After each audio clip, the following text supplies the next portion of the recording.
Kindly recite Surah Fatiha and Surah Ikhlas for sending reward to father of Mansoor Ahmad Attari, Muhammad Aslam Qadri. میں ہر وقت سمندر کا خواب دیکھتا ہوں اور میں ڈوب رہا ہوتا ہوں، اس کی کیا تعبیر ہے؟ دیکھیے، بعض اوقات ایک ہی چیز کا بکثرت نظر آنا بندے کی کسی خاص سوچ کی وجہ سے بھی ہوتا ہے، تو پھر وہ خواب اس کیٹیگری میں چلا جاتا ہے کہ جس کی کوئی تعبیر نہیں ہوا کرتی. چونکہ آپ بہت زیادہ کسی چیز کے بارے میں سوچتے ہیں، بہت زیادہ خیال کرتے ہیں، بار بار آپ کو خیال آتا ہے، تو خواب میں بھی وہی چیز آپ کو نظر آ سکتی ہے. اور اگر ایسا میٹر نہیں ہے اور اپنے آپ کو سمندر میں ڈوبتے ہوئے دیکھتے ہیں تو یہ مصیبت میں مبتلا ہونے کی علامت ہوتی ہے.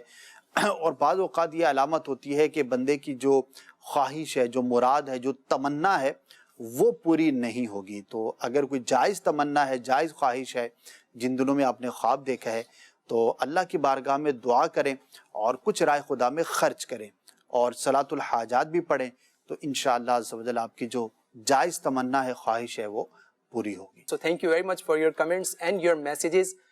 See you in next program inshallah. صلو علی الحبیب صلی اللہ تعالی علی محمد صلی اللہ تعالی علیہ وآلہ وسلم.